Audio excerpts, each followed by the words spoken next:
Hey there, audio friends. Got a pretty nice little piece of kit for you today, and that is the Xduoo XD05 Pro. If you haven't seen or heard anything about this DAC amp yet, it's a beast, and I'm kind of in love with it, if I'm being honest with you. So what makes this guy so great? Let's dig into that right now. We'll start talking about just kind of like what you get with it and what you can do with it, and then of course we'll talk about sound and how it performed with several different pretty nice headphones.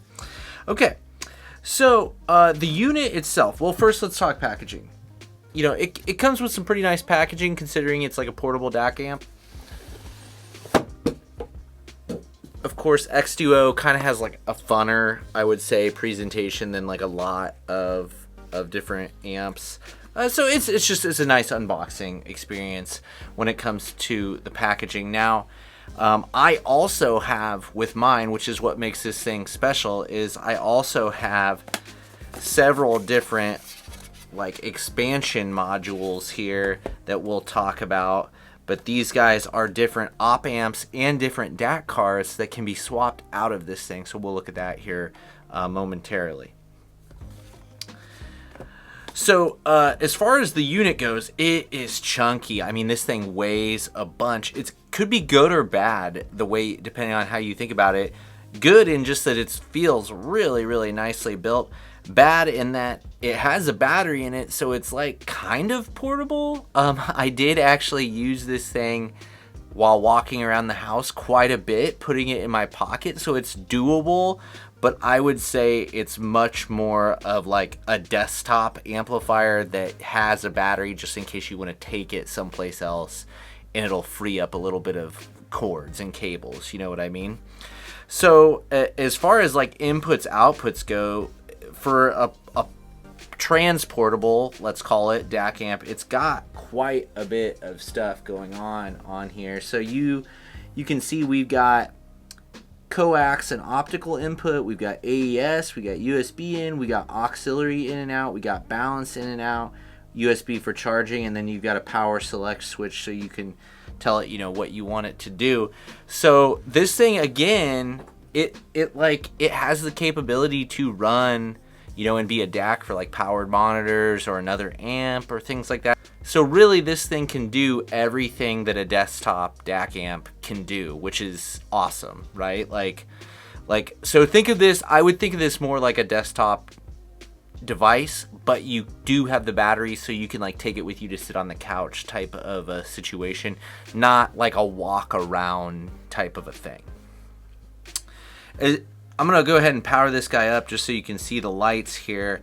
And so you've got you got a nice little display up here that shows you, you know, if you cycle whoops, wrong button. If you cycle inputs, you can see all that here. You've got volume control that you can see. One other thing that's kind of neat here is that you can see it's got set to aux in. Gosh darn it, for turbo, and you can see that the lights are red. If I hit the turbo button, that cycles through eco and then normal mode. So you've got like different options for how to regulate your power, how much power you need for your headphones, and you know how long you can make the battery last and all that stuff. So that's all kind of nice to play with.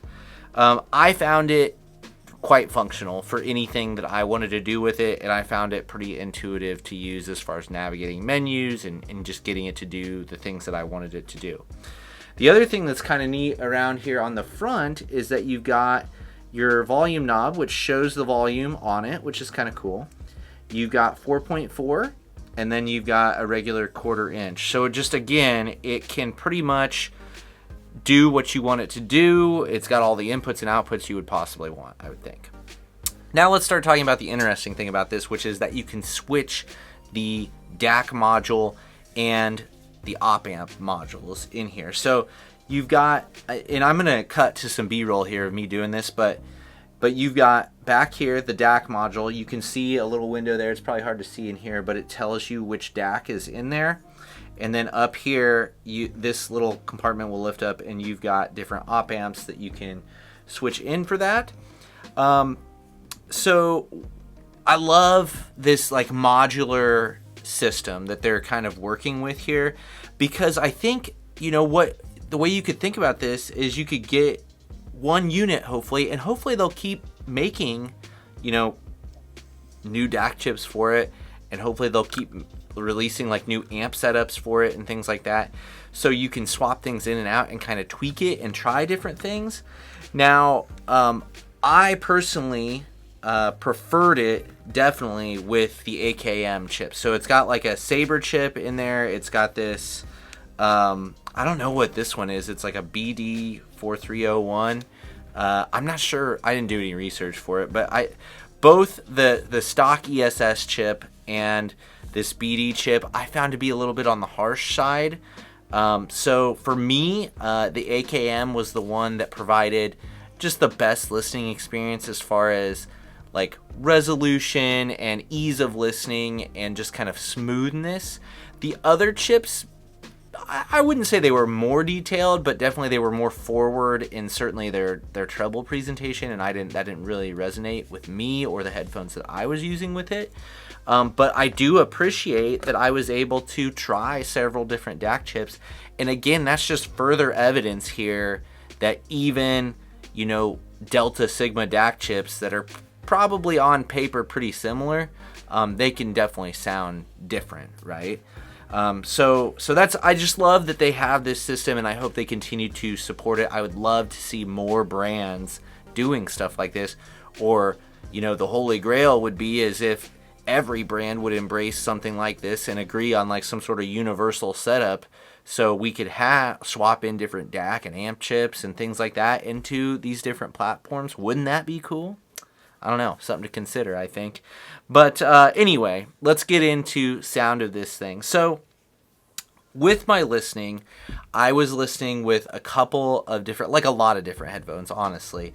One of them would have been the Nano, which I'm just loving that headphone more and more. I think the Ananda Nano is a really hard to beat dollar for dollar headphone at this point in time, and it works well off of portable devices like this. Now, that headphone I really loved with the Topping G5, and I thought even with that headphone that I preferred the G5 to the Xduoo XD05 Pro. However, when you start to move into higher end headphones, you can definitely see that there's like a little bit of a quality difference going from something to the G5 to the Xduoo XD05 Pro. For instance, I've got the Meze Lyric 2 in for review right now, and this is a phenomenal headphone too. Very, very detailed and revealing headphone, so good to do tests with on this. I've got the Aria Organic, and I've got the Hifi Man HE1000 SE as well. So I tried all those on this, and I would say that after trying some of the higher end headphones with this guy, that yes, the Xduoo XD05 Pro is certainly better than the Topping G5 as far as just resolution, spatial information, kind of those micro details. The Topping G5 sounds great, but this guy's just a little more nuanced. And I would say, for just like a desktop comparison, I always go back to my Element 3 that I have here and just wonder if these portable devices sound as good as that. And the answer is almost always no. It was no with something like the Dawn Pro. It's no with like the BTR7. It's no with the Topping G5. But I'm happy to report that I was going back and forth between the Xduoo XD05 Pro with the AKM chip and the JDS Labs Element 3, and they are very, very, very similar. So obviously this guy costs way more than the Element 3, like twice as much, but that's also a hardwired device that pretty much has to just live on your desk, right? But it's a nice device, like I really like it, but it can't do all the things that this guy can do. So I think the fact that the Xduoo XD05 Pro sounds as good as the Element 3, and plus I can run it Bluetooth, plus I can take it with me somewhere else, so I can use this at my desk, but then if I want to go sit upstairs on my couch and listen to music, I can just unplug this bad boy, switch it over to Bluetooth, and I'm good to go, right? So I think this is a very interesting product that I think certainly has a place in the market. I think the build quality is spot on. I love the modularity. I love the different DAC options and op-amp options that you can play with. I think the power is quite good on it. You know what? We might as well look up what that is. I mean, it's more than you need for almost anything, but let's just double check. Okay, so unbalanced, you got 240 milliwatts at 300 ohms, and balanced, you got 930 milliwatts at 300 ohms. At 32 ohms, they're both 2 watts. So you got plenty of power with this thing. Yeah, it's just a great device. It can do what you need it to do. It's very versatile. I think it's probably endgame, or would be endgame for a lot of people. I don't really need it right now. I mean, I would take it if Apos wanted to give it to me, which, by the way, they sent it out just for review, but it's going back. But, you know, I would take one. I don't think I need it between having the G5 and my Element 3, but it is a fantastic device that I think I would be perfectly happy living with for the foreseeable future, honestly. So I'd say kudos to Xduoo for producing this thing. I think it's a great idea. I think it's a great product, and I definitely highly recommend it if you think that sounds like something that would fit well into your audiophile lifestyle. So, what's your opinions on this? Have you used it? Would you carry it around with you? I mean, it could be done. I did it for a while. Do you think it's too much? Do you think it's got a niche in the market? Let me know what you think. Would you like to see more of these modular type systems? So maybe you could buy one platform and not have to buy a whole nother thing, and you could just buy a new DAC chip or swap in some amp chips or things like that. Let me know what you think about that. You know what would be really cool is if they could make, instead of op amps, you could swap like a little tube in there or something like that. I hope you're listening, Xduoo. Something like that would be super cool. So, I don't know. I love this. I think it's great. I think that's going to do it for this one. Thanks for watching. Always appreciate you being here with me. Hopefully, I'll see you in the next one.